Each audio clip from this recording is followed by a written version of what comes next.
First and foremost, I want to give all of the praises and the glory to the Most High and His Son, Yahweh Bashmi Awashai, Bahashem Rakah HaKwadash, and double honors to the apostles of the great millstone that have taught me what I know, and including even the bishops on down as well. And Yahweh Bashmi Awashai Brakatham to the 144,000, the sincere among us that pushed His word, and even unto those among us that follow what we say, which is the 1/3. And that's your brother Laban. And I got some news that I just want to drop to you, brothers, and even you sisters that are listening. And at the end of this all, this will be edifying to the soul. So let's get into it. So this reads, Israel threatens to drop nukes if U.S. stops sending free weapons to the murderous Zionist regime. And yet another temper tantrum, the welfare state of Israel is threatening to start nuking its targets if the U.S. stops supplying the Zionist regime with weapons, which this is written by Ethan Huff of the naturalnews.com. So it goes as far as to read. So where was I? Israeli MK Nissim Vittori, a representative in Prime Minister Benjamin Netanyahu's ruling Likud party, issued a threat in an unsettled way, invoking the perceived threat of Iran retaliating against Israel for bombing its embassy in Syria. And Salakia, a couple of days ago, it was said that Iran was going to retaliate in a matter of 48 hours, and nothing's happened yet. But we'll have to wait and see what may very well happen because of this situation.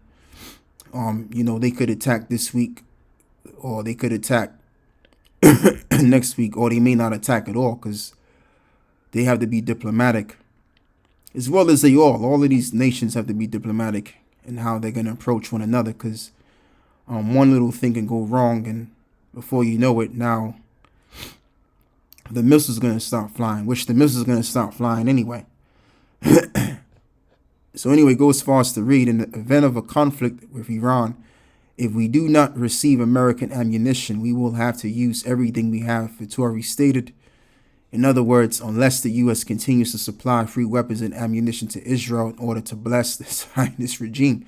Yeah, because another thing, too, to understand as well is that the state of Israel is very weak. Even when it comes to the military is trash. I mean, they're not into the spirit of war at all. All right, like we've seen how they've been operating in regards to what happened in October the 7th, and as well as when we're talking about the population against the population of every nation. So, they're the most weakest nation that is. And primarily, it's not because they're a small nation, because even Iran is relatively, a small country. But, they got their defense more on the ready and more effective than Israel has it to be. Because, the military of Israel isn't good at all. All right, so they're just thriving off the strength of America. And all of this talk about, oh, yeah, we're going to do this and we're going to do that to Iran. It's really just all talk. It's all a bark but no bite. And in this case, they're barking because they need America's help. All right. And even just by Vittori making this statement, because everything goes public now, being that we're not free from the internet like we used to be. So, if anything's said out there, or, let me just even say it differently, any kind of information that goes on the net, it can go viral, So what Vittori said really just exposed the weakness of the state itself, all right, to the rest of the world. And primarily, of course, the enemy in the East, which is Iran. So what they're doing is, as the article puts it, they're temper tantruming. And in this case, because they need America's help. They need America's help to do what they're going to do. And when there's a reaction, they need America's help as well. And America will get involved because, as it is written according to the book of Jeremiah 49 and verse 20, if I'm correct, where it mentions that the least of the flock shall draw them out. That is the Bible. That is the truth. And we've been bringing this out for years, whether it's to do with it being brought out indoors as we do our weekly lessons, or when we even go outside, it's brought out. And eventually, the other set of our words will come to pass. All right? Because we're in that time of the end of this civilization, and the end time prophecies will begin to speak. Okay? And there you have it. So let's continue to read on down here. In years past, this kind of dangerous rhetoric would have been accepted without a second thought. After all, Israel always gets what Israel wants, thanks to the "I will bless those who bless you" Trump card. But will it fly this time? We'll have to wait and see. But Israel will get what it wants, because they want a war, just like America wants a war altogether. But Israel wants more of a war now, because what they don't want is they don't want to lose their power in the East. They want to retain the high position for the sake of pride, so that they can pump themselves up. And that's really the spirit of these nations. Okay, primarily the nation of Edom. The reason why Esau wants to stay on top, because they want to be able to exude their pride on the world. And in that, they want to be able to punch their weight around.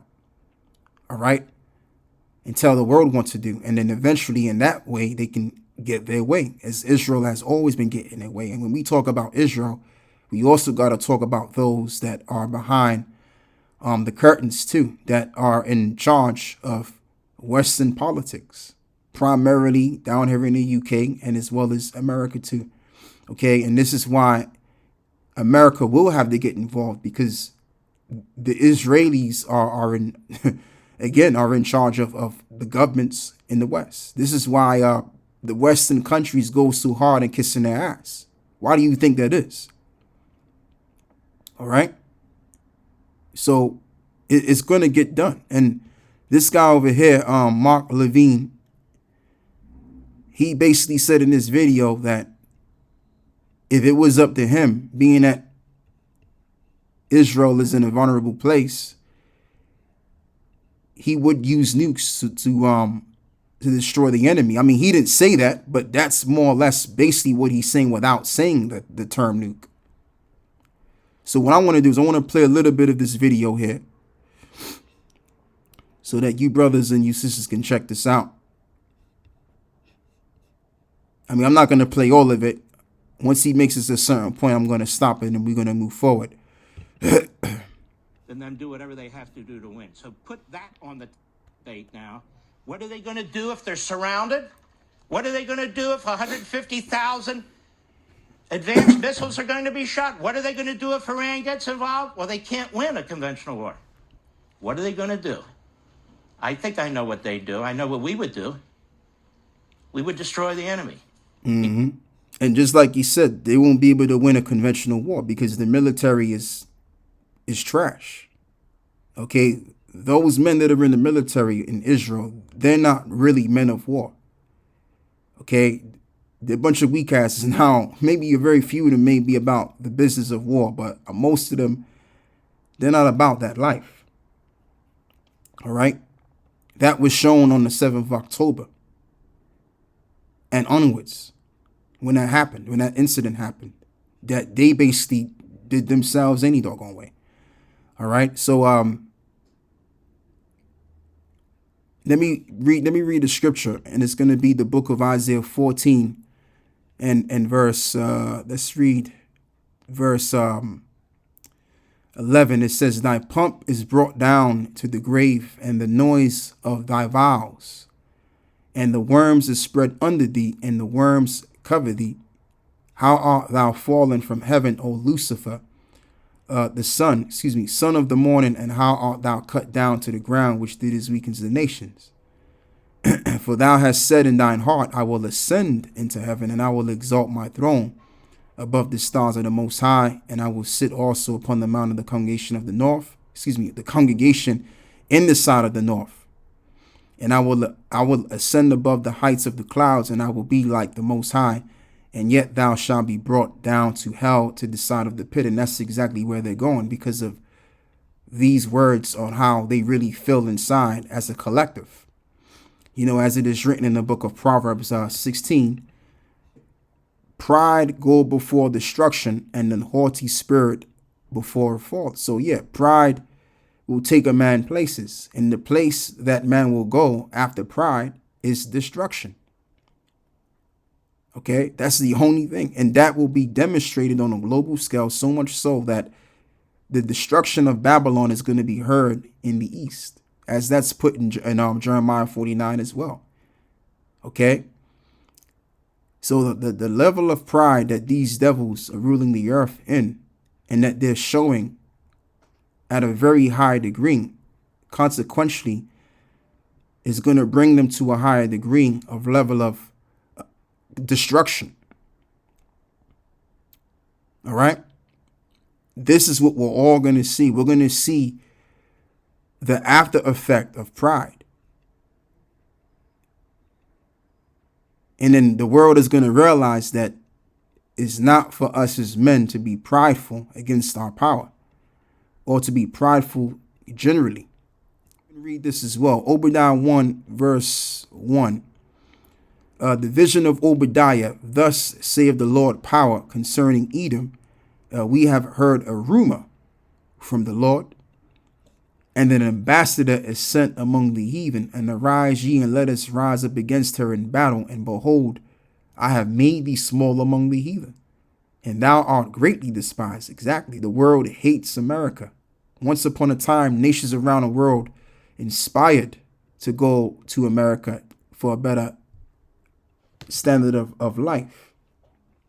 Okay, and people still do this, but of course, you know, a lot of people, they'll go to the West thinking that they can do good in the West, and then go back to their country and live like a king. But I'm just saying, like, sincerely, people really believe in the hype of living in America and wanting to be an American citizen, to now people despising Americans, or despising the spirit of America in general, and at the same time hating on the nation as a whole. Okay? Like, there's certain nations that would brown nose E-sau, man. Okay? But these same brown noses ain't brown nosing E-sau like they used to. As a matter of fact, they talking that hate on Twitter. Okay? And it's well known and shown now that these nations are showing their grievances towards that one nation, and it's the so-called white man. That's who it is. Primarily the so-called JOO, which he's the main one to blame, or they are as a collective are to blame. All right, but overall, it doesn't give a good PR, does it, to the whole entire race? Okay, so let's read this again. Behold, I've made thee small among the heathen, and thou art greatly despised. And the word small means insignificant. Again, America, and as well as white culture, went from being looked upon at as an image of something to be, or something to inspire, or a group of people to follow, because they're people of knowledge, and the whole ideation of white supremacy and all of this extra shit, to now people realizing that these people are wicked as hell. Like they say down here in the UK, in certain areas in the UK, right?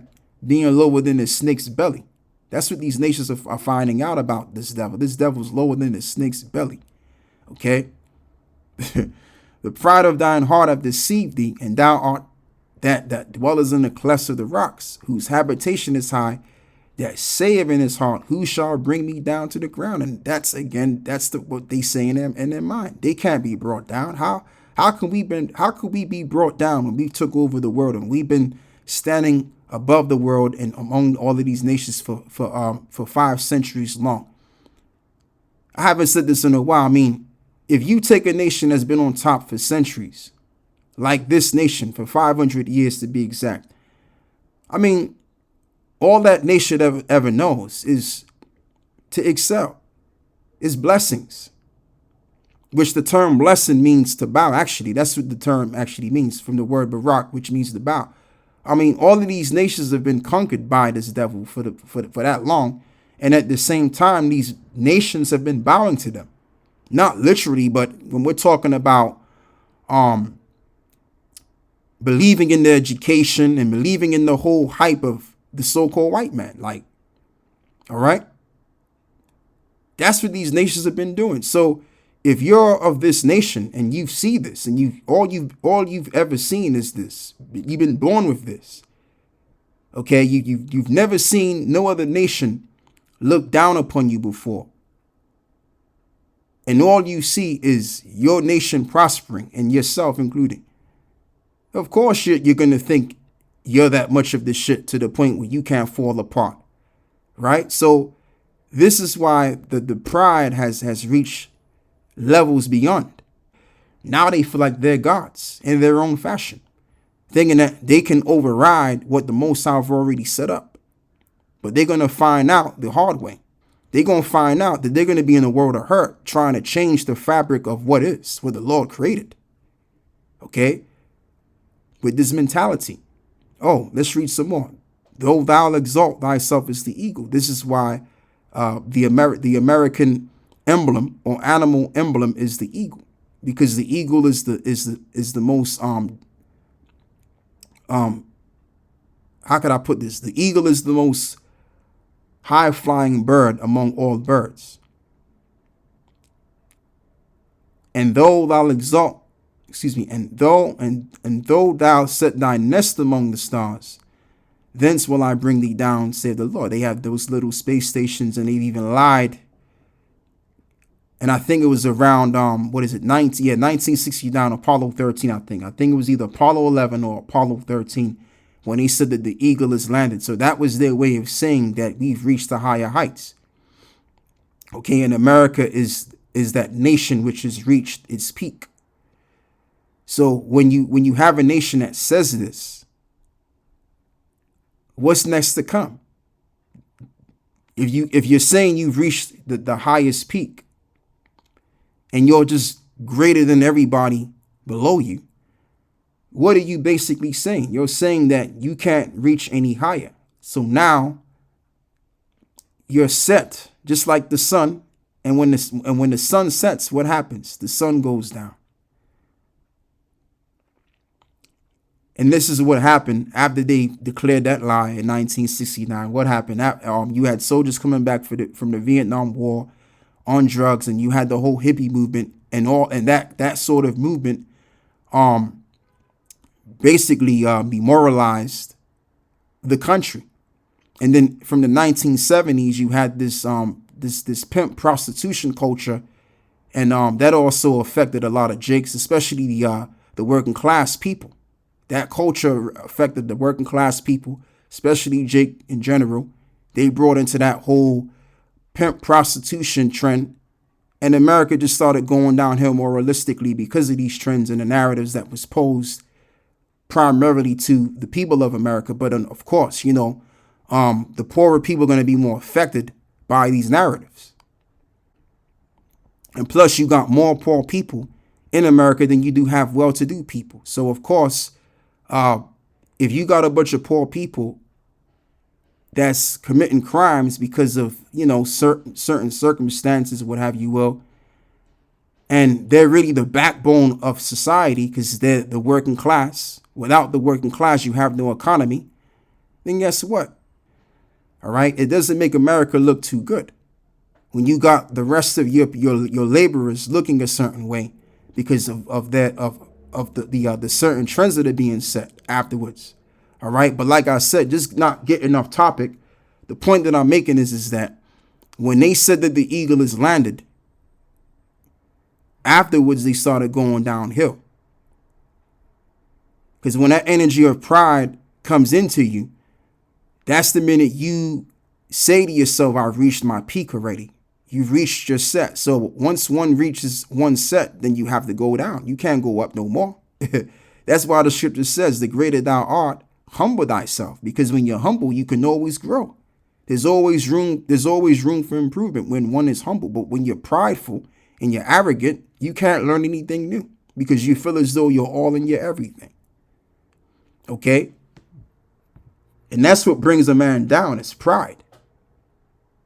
And if you're down and you're prideful, you stay down with that kind of attitude.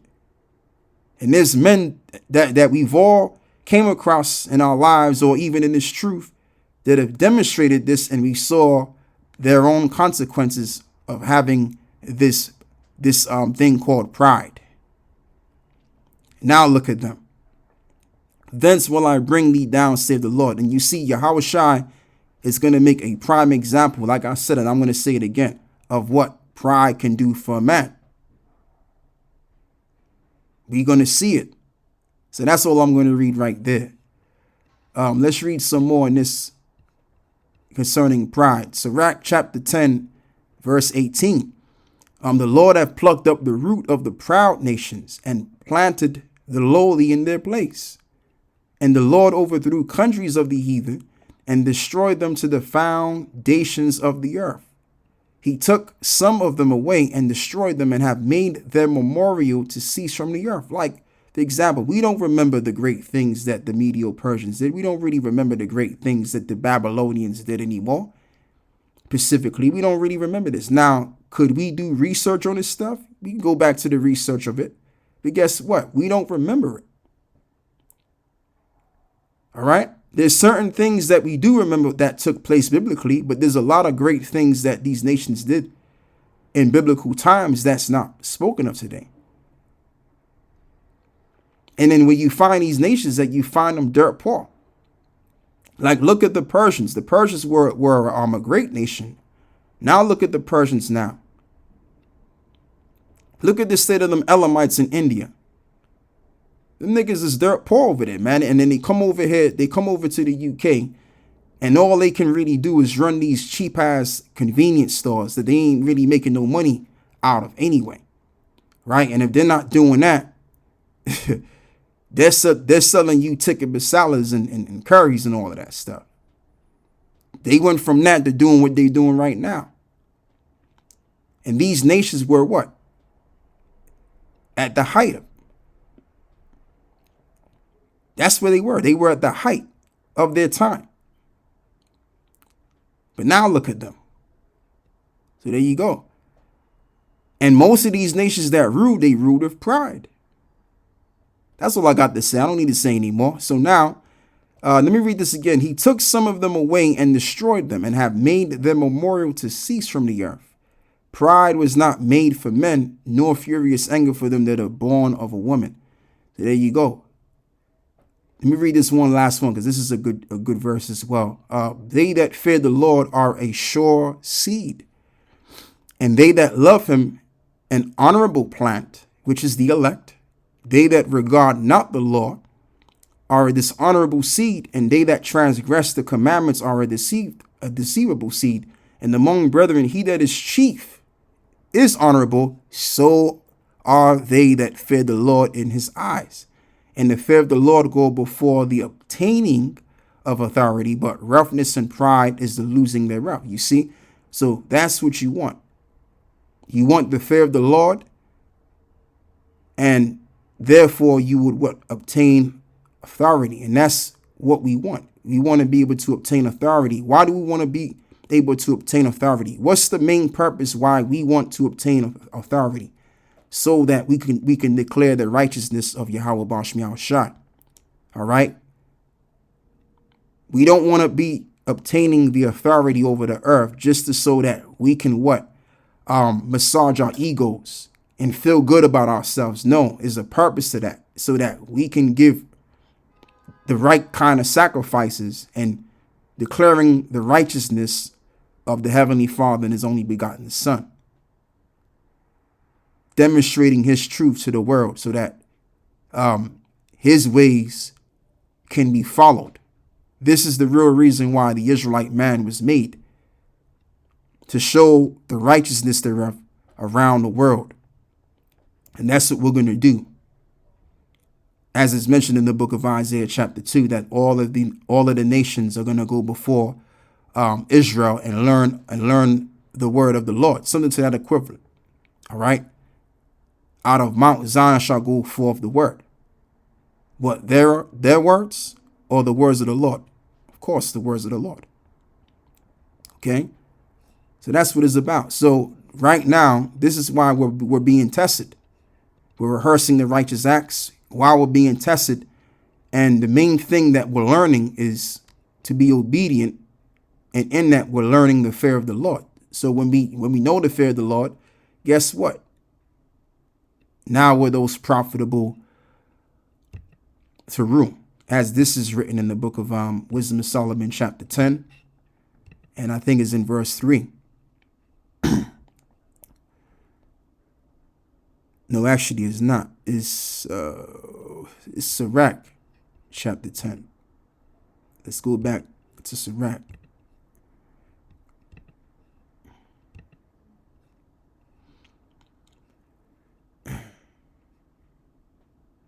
Oh, yeah, let's read this as well. See, there's more prideful scriptures, man. Anyway, but yeah, I want to read this, though. Let me read this first. So this reads, the power of the earth is in the hand of the Lord, and in due time he will set over it one that is profitable. Right. So what's going to make us profitable? Because we're going to have the laws, statutes, and commandments in our hearts according to the new covenant. And in that, we're going to what? Demonstrate the ways of righteousness. And that's going to be a profitability to us, and as well as even the other nations. The other nations are going to be blessed on the rest as well. Okay, and the whole earth for that matter. So there's going to be an asset to our righteousness, which is of the Heavenly Father. Okay, so now let's go down and read a verse concerning pride once again. Pride is hateful before the Most High and man, and by both do one commit iniquity. See? So pride is hateful before the Most High and even man. And why is it that, as this reads, and by both do one commit iniquity? Because when pride cometh, that's when one departs from their maker. So if you depart from your maker, then what happens? You start to doing things which is quite contrary to what you was taught concerning the words of the Lord, which we all learned the words of the Lord from the elder apostles of the great millstone. We were all taught the scriptures. So you then become a Satanist. And the term Satan just means to be adverse to the ways of righteousness, which is of the Creator, of course. That's all it means. And as well as just to mention too, even men that leave great millstone, they do something that we all expect them to do later on. You know, they start talking about us, and then that becomes a doctrine, which is called the hurt doctrine. And that's something that me and Yerumya came up with. You know what I mean? That's saying the hurt doctrine. And that's what happens. And then the next thing you know, they start changing the doctrine up of what they were taught. Or if they don't change the doctrine, they'll start doing things that isn't kosher. And you'll see it on camera. All right. You'll see certain things going on camera, or whatever was going on with these dudes, or what, you know, and you got to address it and these kind of, so it could get to that point. Right. Or if you don't address it, you just see it from the side, and you can see what's going on with this individual, man. You know what I mean?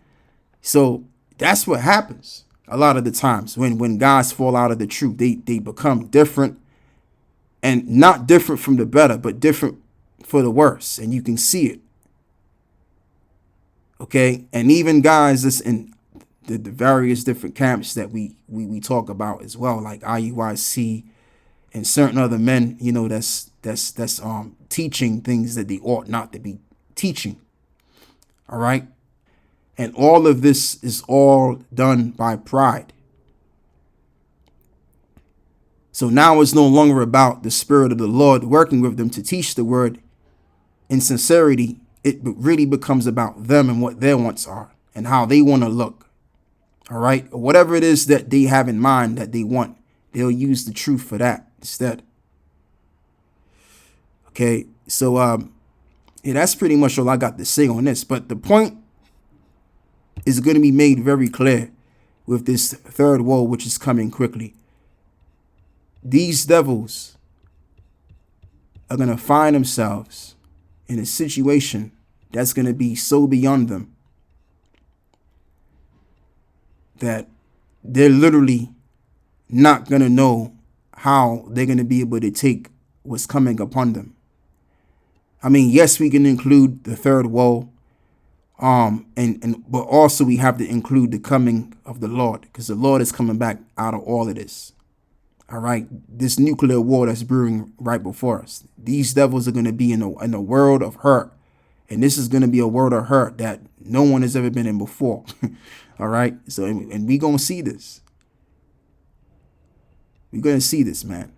All to do with pride, and with pride, therefore, you start going way off the handle, and that's what E-sau has been doing. And there's going to be a consequence to that, and we're going to see it, like I said. So that's all I have to say.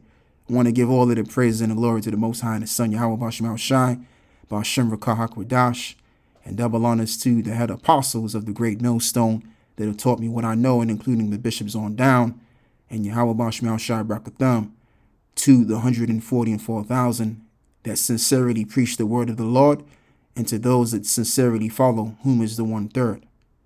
Shalom.